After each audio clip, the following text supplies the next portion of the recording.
To our channel. నేను miss you. Kodali Nani గారు గతంలో అంటే మోదీ గారి మీద కొన్ని అనుచిత వ్యాఖ్యలు చేసినట్టు మనకి చూసాం. అయితే ఇప్పుడు టీడీపీ జనసేన బీజేపీ పొత్తుతోని అంటే బీజేపీకి కొడాలి నాని మీద యాక్షన్స్ తీసుకునే అవకాశం ఉందా? సో ఈ అంశాన్ని మనకి క్లుప్తంగా వివరించడానికి మనతో పాటు ఉన్నారు ప్రముఖ సీనియర్ జర్నలిస్ట్ జగ్గం గారు. నమస్కారం సార్. నమస్తే సార్, ఇప్పుడు చూస్తున్నట్టయితే కొడాలి నాని గారు కొన్ని వ్యాఖ్యలు అయితే చేయడం జరిగింది మోదీ గారి పైన గతంలో. సో ఇప్పుడు మరి వాళ్ళ తన మీద యాక్షన్ తీసుకునే అవకాశం ఉందంటారు. ఎందుకంటే టీడీపీ జనసేన బీజేపీ పొత్తుతో ఇప్పుడు ఆంధ్రలోకి అయితే వచ్చేసారు బీజేపీ కూడా పొత్తుతోటి. సో ఇప్పుడు యాక్షన్స్ ఏమైనా ఉంటాయా తన మీద? ఏముండవు, ఎలక్షన్స్ వరకు కూడా ఏం చర్యలు తీసుకోవాలని నేను అనుకుంటున్నాను. ఎందుకంటే కొడాలి నాని అనే వ్యక్తి అసలు నాకు తెలిసి తను నచ్చినట్టుగా మాట్లాడే ఏకైక వ్యక్తి కొడాలి నాని గారు. గతంలో ఒక సందర్భంలో ఎలా మాట్లాడారంటే ఇలాగే జగన్మోహన్ రెడ్డి గారు ఏ దేవాలయానికి వెళ్ళినా ఇప్పుడు మనకి బ్రహ్మోత్సవాలు అవుతాయి, గజారోహణ గజ అవరోహణ గట్రా జరిగినప్పుడు లేదంటే స్వామివారికి బ్రహ్మోత్సవం స్టార్ట్ అయ్యే ముందు పట్టు వస్త్రాలు సమర్పించినప్పుడు కానీ, అలాగే రామాలయం సంబంధించి శ్రీరామనవమికి పట్టు వస్త్రాలు సమర్పించినప్పుడు కానీ ఓన్లీ జగన్మోహన్ రెడ్డి గారు ఒక్కరే వెళ్ళి పట్టు వస్త్రాలు సమర్పించిన నేపథ్యంలో చాలా విమర్శలు చూసాం. అంటే సతీ సమేతంగా వెళ్తేనే బాగుంటుంది, ఏదైనా సనాతన ధర్మంలో ఒక క్రతువు నిర్వహించేటప్పుడు సతీ సమేతంగా చేస్తే దానికి కొంచెం బలం చేకూరుతుంది, అది సార్థకత అవుతుంటుందని అంటారు. సో దానికి సంబంధించి సతీ సమేతంగా వెళ్ళలేదని కొన్ని వ్యాఖ్యలు వచ్చినప్పుడు దానికి సంబంధించే మన కొడాలి నాని గారు కూడా ఈ విధంగా వ్యాఖ్యలు చేశారు. అంటే మోదీ గారు రేపొద్దున అప్పుడు ఇంకా రామందిరం ఓపెన్ అవ్వలేదు, రామందిరం ఫ్యూచర్లో ఓపెన్ చేస్తే ఆయన ఎవరితో వెళ్తారు? అలాగే మన ఉత్తరప్రదేశ్ యోగి ఆదిత్యనాథ్ గారు ఉన్నారు, ఆయన కూడా బ్రహ్మచారి, ఆయన ఒక సన్యాసి. ఆయన మరి ఒకవేళ ఎక్కడైనా ఒక క్రతువులో పాల్గొంటే మరి అప్పుడు ఏ భార్యతో వెళ్తాడు ఆయన అన్నట్టుగా, అది కూడా నేను ఇక సానుకూలంగా సామరస్యంగా చెప్పాను కానీ ఆయన ఏ పిల్లలను తీసుకెళ్తాడు, ఎవరిని వెళ్తారు, ఇలా వ్యాఖ్యలు చేశారు. చేసినా అప్పుడే చాలా ఇష్యూ అయింది. బట్ అప్పుడే వాళ్ళు ఏదైనా చర్యలు తీసుకోవాలంటే తీసుకోవచ్చు, బట్ వాళ్ళు ఏమి చేయలేదు కదా. బీజేపీ కూడా ఎట్లా అంటే రాష్ట్రంలో చాలా వరకు దేవాలయాలకు సంబంధించి ఏం జరిగినా కూడా ఎక్కడ స్పందించలేదు, ఎక్కడ చర్యలు తీసుకోలేదు. కేవలం రాష్ట్రంలో ఉండే బీజేపీ పెద్దలు మాత్రం సెంట్రల్లో ఉండే బీజేపీకి లేఖలు మాత్రం రాసేవారు.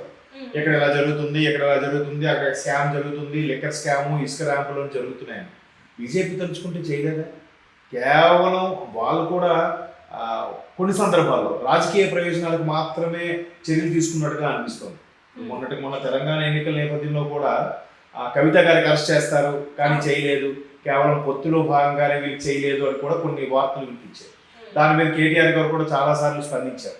తెలంగాణ మాజీ మంత్రి కేటీఆర్ గారు ఆయన ఏంటంటే కేవలం బీజేపీ ఒక ఎన్ఫోర్స్మెంట్ డైరెక్టర్, ఒక సిబిఐ, అలాగే ఒక ఐటీ వీళ్ళని గ్రిప్లో పెట్టుకొని దాడులు చేయించి వాళ్ళని బెదిరించి లొంగ తీసుకుంటుంది తప్ప బీజేపీ ఏ చర్యలు తీసుకోదు అన్నట్టు కూడా ఆయన గతంలో చాలాసార్లు వ్యాఖ్యలు చేశారు. సో అప్పుడు అంత సీరియస్గా వ్యాఖ్యలు చేసినప్పుడే పట్టించుకొని బీజేపీ ప్రభుత్వం ఇప్పుడు పట్టించుకుంటుంది అని ఎందుకు ఆ వ్యాఖ్యలు వస్తున్నాయంటే, ఇప్పుడు ఎలాగో టీడీపీ జనసేనతో పొత్తులో భాగంగా బీజేపీ రాష్ట్రంలో బాగా పుంజుకోవాలనుకుంటుంది కాబట్టి ఇప్పుడు మరి కాస్త యాక్టివేట్ అవుతారు బీజేపీ శ్రేణులు. రాష్ట్రంలో ఉండే బీజేపీ శ్రేణులు ఎవరైతే ఉన్నారో వాళ్ళు బాగా యాక్టివేట్ అయ్యి అప్పుడు కొడాలి నాని మీద చర్యలకి ఉపక్రమించవచ్చు అని ఒక అభిప్రాయం మాత్రమే. కానీ ఇప్పుడైతే నేనేం తీసుకోవడం, ఎందుకంటే గతంలో చేసిన వ్యాఖ్యలకి బీజేపీ ఎటువంటి చర్యలు తీసుకోలేదు కాబట్టి బీజేపీ వైసీపీకి చాలా వరకు కొమ్ము కాస్తుంది, బీజేపీ బ్యాకెట్ లో సపోర్ట్ ఉందని కూడా మన వార్తలో చూసాం కదా. సో ఇప్పుడు ఏంటంటే ఎన్నికల ముందు ఇవన్నీ పొత్తు వచ్చింది కాబట్టి పొత్తులో భాగంగా కొంచెం అగ్రెసివ్గా యాక్టివ్గా పార్టిసిపేట్ అవుతారు కాబట్టి సరే బీజేపీ చర్యలు తీసుకుంటారో అనుకున్నాం కాసేపు. కానీ ఎలక్షన్ ముందు చర్యలు తీసుకుంటే ఈ కావాలని సెంట్రల్తో కలిసి టీడీపీ జనసేన ఆడిస్తున్న నాటకం మళ్ళీ వైసీపీ వాళ్ళు బీజేపీ వాళ్ళని ఏం అనలేక టీడీపీ వాళ్ళని అంటారు కదా. టీడీపీ వాళ్ళని అనగానే అప్పుడు మళ్ళీ ఈ విషయం ఏమవుతుంది, మళ్ళీ సానుభూతిని గ్యాదర్ చేసే పనిలో పడతారు వైసీపీ వాళ్ళు. ఇప్పటికే జగన్మోహన్ రెడ్డి గారు ఏం మాట్లాడుతున్నారు, నేను మీ బిడ్డని నన్ను ఒంటరివాడిని చేసేస్తున్నారు, నాకు ఎవరు అండ అవసరం లేదు, నాకు ఎవరు బలం అవసరం లేదు, మీ బలం ప్రజల బలం ఒకటి ఉంటే చాలు, మీరే నాకు అండ, మీరే నా బలం, నాకే కేంద్ర పార్టీతో పని లేదు, రాష్ట్ర పార్టీతో పని లేదు, నాకు వీళ్ళందరూ ఒకటైనా నాకేం పర్వాలేదు, మీరు నాకు బలం ఉంటే చాలు అని ఇప్పటికే ఉసుగొలుపుతున్నాడు ఆయన. అంటే దాన్ని ఏమంటారు, సానుభూతిని గెయిన్ చేసే పనిలో ఉన్నాడు ఆయన, మెల్లగా ఇంజెక్ట్ చేసే పనిలో చేస్తున్నారు. నాలా మీకు ఎవరైనా మీకు పథకాలు ఇచ్చారా, నాలా మీకు ఎవరైనా చూసారా అన్నట్టు ఎందుకు చూడలేదు, చాలా చూశారు. ఇప్పుడు ఆ పథకాల విషయంకి వస్తే ఆయన ఇచ్చిన పథకాలు నవరత్నాల విషయం లెక్కేసుకుంటే అంతకుముందు ఉన్న ప్రభుత్వాలు ఇచ్చిన పథకాలు చాలా ఎక్కువ ఉన్నాయి. ఒక చాకల వాళ్ళకి ఐరన్ బాక్సులని, దర్జీలకి టైలరింగ్ మెషిన్లని, ఒంటరిగా ఉన్న ఆడపిల్లలకి సైకిళ్ళని, ఆ తర్వాత కొంతమంది సింగిల్ లేడీ చైల్డ్కి ఫ్రీ ఎడ్యుకేషన్ అని ప్రైవేట్ స్కూల్స్లో కూడా, తర్వాత కొంతమందికి ల్యాప్టాప్లని, ఇన్ని ఇస్తూనే మళ్ళీ పెన్షన్లు కూడా ఇస్తున్నప్పుడు వీళ్ళకన్నా ఎక్కువ పథకాలు ఉన్నాయి కదా. బట్ వాళ్ళు అంతగా పబ్లిసిటీ చేసుకోవాలి. బట్ ఈయనే పబ్లిసిటీ చేసుకుంటున్నాడు, నేనే ఇచ్చాను, భూప్రపంచం మీద ప్రభుత్వాలు వచ్చిన తర్వాత నాలా ఎవరు ఇవ్వలేదు, నా అలాగే మీరు ఎవరికైనా లబ్ధి పొందారా అనే ఇంజెక్ట్ చేస్తున్నాడు. అలాగా మరి అది పెద్ద జోక్. అది అభివృద్ధి గురించి అయితే కాన్సెప్టే లేదు. ఎందుకంటే అభివృద్ధి లేదని వాళ్ళే ఒప్పుకున్నారు. వ్యూహం సినిమాలో ట్రైలర్లో మీరు చూస్తే అక్కడ కథానాయకుడికి ఆ కథానాయకురాలు అడుగుతుంది, మొత్తం పథకాలకే వెళ్తే అభివృద్ధి మాట ఏంటి అని. అంటే అర్థం ఏంటి, అభివృద్ధి లేదని అక్కడ సినిమాలో కూడా ఇండైరెక్ట్ గా హింట్ ఇచ్చారు. అంటే ఈ 5 ఏళ్ళు ఓన్లీ పథకాలు, నెక్స్ట్ 5 ఏళ్ళు అభివృద్ధి చూస్తారులే అన్నట్టుగా దువ్వుకోవడం అనమాట. ఇప్పటి నుంచి ఎస్, అది వాళ్ళ కాన్సెప్ట్. అలాగా రకరకాలుగా బసిపూసి మారేడికాయ చేస్తున్న నేపథ్యంలో బీజేపీ వాళ్ళు కూడా ఆచితూచి స్టెప్ వేస్తున్నారు. వాళ్ళు మొదటి నుంచి కూడా ఎవరైతే ఎక్కువ ఎంపీ స్థానాలు గెలుచుకుంటారో వాళ్ళు కావాలి. సెంట్రల్లో ఒకవేళ తుమ్మితే ఊడిపోయే ప్రభుత్వంలాగా ఏర్పడితే కనుక, మ్యాజిక్ ఫిగర్కి ఎగ్జాక్ట్గా ఫిగర్ ఏదో వచ్చేది కొద్దిగా తగ్గు వచ్చినా అలా ఏర్పడితే కనుక ఈ రాష్ట్రాల్లో ఉండే ప్రాంతీయ పార్టీలు సపోర్ట్ తీసుకొని నెగ్గుకొద్దామన్న ఆలోచన బీజేపీ ఉంది. ఈసారి 3వసారి బీజేపీ వస్తుంది కాబట్టి ఖచ్చితంగా 3వసారి వస్తుందా రాదా, లేదా ఉత్తర భారతదేశంలో రైతు సమస్యల గురించి ఎక్కడైతే ఉద్యమం తీవ్రంగా ఉన్న నేపథ్యంలో బీజేపీ రాదేమో భయపడుతున్న నేపథ్యంలో సో బీజేపీ ఇలాంటి ప్రాంతీయ పార్టీలు కొమ్ము కాసే పరిస్థితి ఏర్పడింది గతంలో. సో అందుకు వైసీపీ వాళ్ళు ఏం అనలేదు అని నా అభిప్రాయం. నిజంగా వాళ్ళు అప్పుడే చర్యలు తీసుకోవచ్చు కదా. ఇది ఒక 2 ఏళ్ళు 3 ఏళ్ళ కిందటి మాట.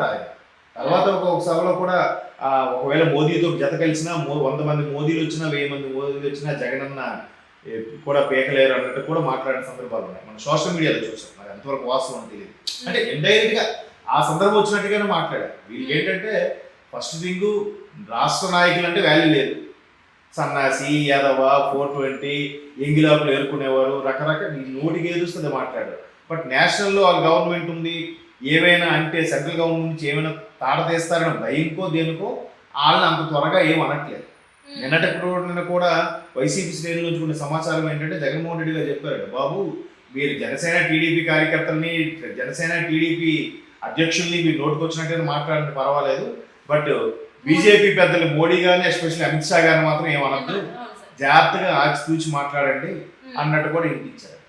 వీళ్ళు కూడా ఎంతసేపు టీడీపీ జనసేన కలిసి కుమ్మక్కవుతున్నాయి అన్ని మాట్లాడుతున్నారు కదా. మరి బీజేపీ గురించి ఎందుకు మాట్లాడలేదు వీళ్ళు? బీజేపీ కూడా టైఅప్ అయిపోయిందని వార్తలు వచ్చాయి. నిన్న క్లియర్ కట్గా న్యూస్లో, ఇవాళ పొద్దున్న న్యూస్లో కూడా వచ్చేసింది. సీట్లు కూడా ఖరారైపోయాయి కదా. 6 లోక్సభ స్థానాలు, 2 లోక్సభ స్థానాలే జనసేనకి, అలాగే 6, 2, 8 పోతే దగ్గర 17 స్థానాల్లో టీడీపీకి అన్ని సీట్లు సర్దుబాటు అయిపోయాక కూడా ఇప్పుడు ఎందుకు మరి వైసీపీలో విమర్శించట్లేదు బీజేపీని? అంటే భయమా? సెంట్రల్ పార్టీ కాబట్టి ఏమైనా చేస్తారని భయమా?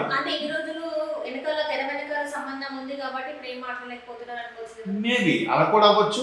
లేదంటే బీజేపీ వాళ్ళు బాబు ఎన్నికల వరకు ఆగండి, ఎన్నికల్లో ఎవరు బాగా వస్తే మేము వాళ్ళకే ప్రాధాన్యత ఇస్తాం, ప్రస్తుతానికి వీళ్ళతో వెళ్తున్నాం అని కూడా చెప్తున్నారని చెప్పలేము. రాజకీయాలు మేబీ వీళ్ళతో అంటే జనసేనతో వైసీపీతో వెళ్తే అన్ని టికెట్లు ఇస్తే ఇవ్వడేమో ఆయనే గెలుస్తారు అనుకుంటున్నాను. లేదు, ఇంకో వార్తలు కూడా ఏంటంటే ఖచ్చితంగా బీజేపీకి టీడీపీ జనసేన కూటమి గెలుస్తుందని కూడా ఇంటెలిజెన్స్ సర్వేలు, సెంట్రల్ ఇంటెలిజెన్స్, స్టేట్ ఇంటెలిజెన్స్ అన్ని సర్వేలు తెప్పించుకున్నాకే మోదీ అమిత్ షా కలిసి వీళ్ళతో కలిసి వెళ్ళడానికి డిసైడ్ అయ్యారంటే వాళ్ళు కూడా పెద్ద స్కెచ్ చేయకుండా రారు.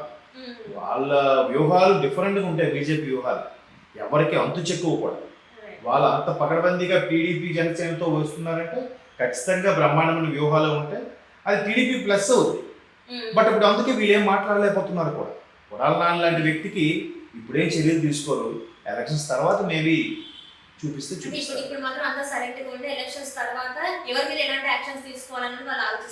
బీజేపీ వ్యూహాలు డిఫరెంట్గా ఉంటాయి. మీరే చూస్తారు. Thank you so much sir.